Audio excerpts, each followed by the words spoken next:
Tout l'ancien système juif était quelque chose qui s'était établi et qui, dans un sens très réel, s'était endormi.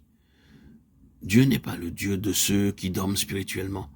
L'appel adressé à Israël était « Réveille-toi, toi qui dors » Éphésiens 4,14. Ce système s'était endormi, s'était établi, était devenu une fin en soi. Il n'avançait pas avec Dieu. C'était le trouble au temps des prophètes. Et cette lettre aux Hébreux dit « Dieu avance ». Les compagnons de Christ sont ceux qui avancent avec Dieu. Souvenons-nous de ceci. Un christianisme véritable, vivant, est un christianisme qui avance. Il ne s'arrêtera jamais, ni dans cette vie, ni durant l'éternité. Il est dit, à l'accroissement de son empire, il n'y aura pas de fin. Ésaïe 9,7. Nous commençons ainsi avec Dieu, et nous avançons avec Dieu. Dans cette lettre aux Hébreux, Dieu s'exprime lui-même.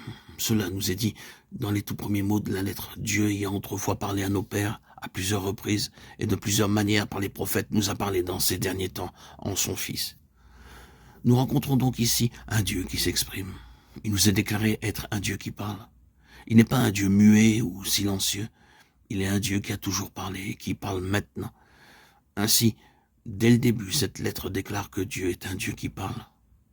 Et ensuite, pour analyser plus loin, il nous est montré comment, comme un Dieu qui parle avec une intention.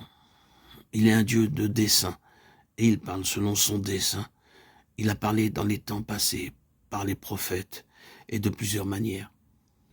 Il parle maintenant en son Fils. Et nous trouvons ici deux choses très importantes à relever. Dans les temps passés, Dieu a parlé à plusieurs reprises par plusieurs prophètes.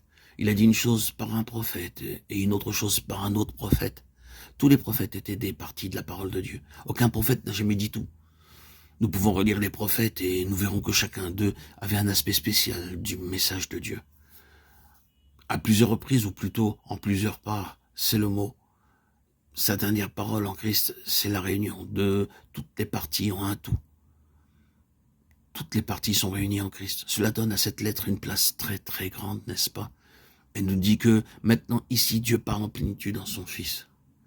Et il se trouve à côté de cela l'appel à nous attacher d'autant plus, Hébreux 2:1.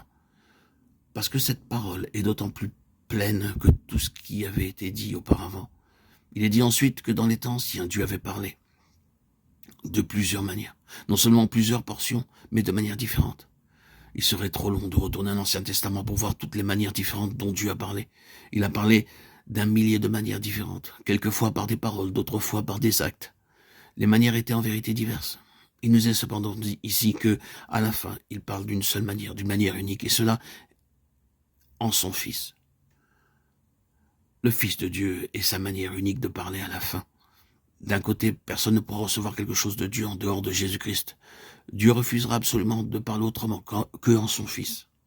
Si nous désirons savoir ce que Dieu veut nous dire, il nous faut venir à son Fils. D'un autre côté, nous avons en Jésus-Christ tout ce que Dieu désire nous dire.